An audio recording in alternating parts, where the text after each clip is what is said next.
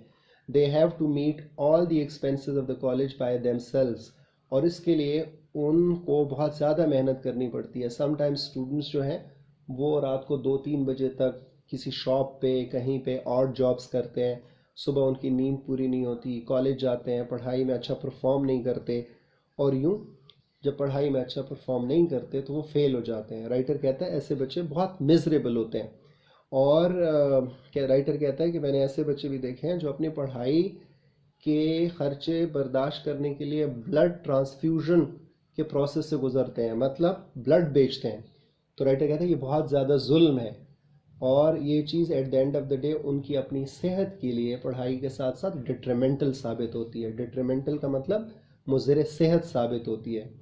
تو writer suggest کرتا ہے کہ ایسے بچوں کی والدین کی طرف سے ہیلپ ہونی چاہیے، ایسے بچوں کی کالج کی طرف سے ہیلپ ہونی چاہیے، کچھ ایسے فنڈز ہونے چاہیے جو بچوں کو اس طرح کے ہیلپ آؤٹ کریں تاکہ وہ فائنینشیل جو ان کے ایشوز ہیں ان کو وہ آسانی سے شولڈر کر سکیں اور سائڈ بائی سائڈ وہ پڑھ بھی سکیں۔ The next issue which is faced by some of the college students is health issues. Writer کہتا ہے کہ یہ بھی ایک بہت بڑا ایشو ہے کالج میں فیل ہونے کا۔ کچھ بچے ایسے ہوتے ہیں جن کو چھوٹی چھوٹی بیماریاں ہوتی ہیں، فار ایگزامپل ان کا اکثر سور تھروٹ رہتا ہے، ان کو فلو رہتا ہے، میزلز ہو جاتے ہیں، پیٹ میں درد ہوتا ہے، سر چکراتا ہے، تو ٹانسلز ہو جاتے ہیں۔ تو رائٹر کہتا ہے کہ اگر ایک بچہ اچھا پرفارم نہیں کر رہا کالج میں پڑھائی میں، اور اس کے ساتھ ساتھ اپیرنٹلی پتہ بھی نہیں ہے کہ کیا وجوہات ہیں اس کی، تو رائٹر کہتا ہے میں ہمیشہ اس بچے کو ایڈوائز کرتا ہوں کہ he should under go medical examination, یعنی اس کو کرنا چاہیے، اپنا طبی معائنہ کرانا چاہیے، اور اکثر و بیشتر یہ ہوتا ہے کہ پتہ چل جاتا ہے کہ بچے کو کیا مسئلہ ہے، اور یوں بچہ جب وہ علاج کروا لیتا ہے تو واپس آتا ہے پڑھائی کی طرف تو اکثر و بیشتر ریزلٹس بہت اچھے ہوتے ہیں اور وہ اچھا پرفارم کرنے لگتا ہے۔ اور ٹائپ آف اسٹوڈنٹس کالج کی وہ ہوتی ہے جو کالج میں داخلہ لینے کے بعد وہ کو کریکولر ایکٹیویٹیز اور ایکسٹرا کریکولر ایکٹیویٹیز کی طرف اٹریکٹ ہونی شروع ہو جاتی ہے۔ وہ یہ سمجھتے ہیں کہ کالج بنا ہی اس کام کے لیے، یعنی کھیلو کودو، تقریری مقابلوں میں حصہ لو، اور جو مین فوکس ہے پڑھائی کا اس کی طرف ان کا دھیان ختم ہو جاتا ہے، اور یوں ایک غلط نہ صحیح مس گائیڈڈ ہو جاتے ہیں وہ، اور اپنی پڑھائی کا نقصان کر بیٹھتے ہیں۔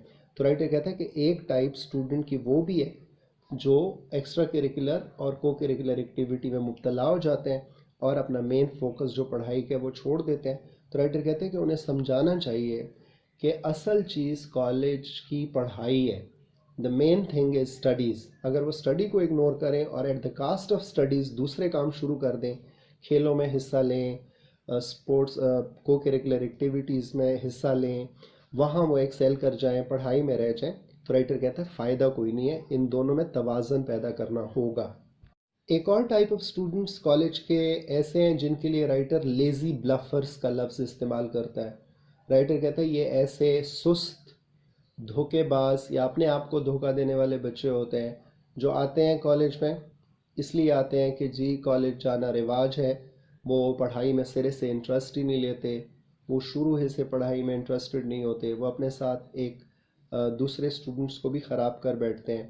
تو رائٹر کہتا ہے آؤٹ رائٹلی ایسے بچوں کو کالج سے نکال دینا چاہیے اور انہیں پڑھائی سے علیحدہ کر دینا چاہیے تاکہ وہ دوسروں کا ماحول بھی خراب نہ کریں، اپنا وقت بھی ضائع نہ کریں۔ اور رائٹر کہتا ہے کہ اکثر و بیشتر ایسا ہوتا ہے کہ جب انہیں کالج سے نکال دیا جائے اور وہ پریکٹیکل لائف کو تھوڑا سا ٹیسٹ کر لیتے ہیں، واپس آتے ہیں تو وہ بندے کے پتر بن گئے ہوتے ہیں اور پھر وہ پڑھائی میں اکثر و بیشتر اچھا پرفارم کرنے لگتے ہیں۔ ڈیئر اسٹوڈنٹس، اس ایسے کے اینڈ میں رائٹر ایک بہت اچھی بات کرتا ہے اور وہ کہتا ہے کہ جو کالج کا ڈین ہوتا ہے، کالج کا جو پرنسپل ہوتا ہے، اس کا کام اس ڈاکٹر کی طرح ہوتا ہے جو بیماریوں کی تشخیص کرتا ہے۔ اس کے نیچر آف جاب، یعنی ڈین آف کالج کی جو نیچر آف جاب ہے وہ بھی ڈائگنوسٹک نیچر کی ہے، یعنی اسے چاہیے کہ he remains alive to his job, یعنی اپنے جاب کو اس طرح سے جسٹیفائی کرے کہ جہاں جہاں بچے اچھا پرفارم نہیں کر رہے ان بچوں کو پرسو کرے، پتہ لگائے کہ کس طرح سے وہ کیوں اچھا پرفارم نہیں کر رہے، اور یوں ان کو اچھی گائیڈ لائن دے، ان کی اچھی کاؤنسلنگ کرے۔ اور رائٹر کا کہنا ہے کہ اگر کوئی کالج ڈین، کوئی کالج کا پرنسپل ایسا کر رہا ہے تو دراصل he is doing the part of his job, یعنی وہ اپنی ڈیوٹی کر رہا ہے اور وہ اچھا کر رہا ہے اور ایسا اسے کرنا چاہیے۔ So here we end, dear students. Keep on watching my channel. Do like it and share it with your friends and also subscribe it. Thank you very much. Allah Hafiz.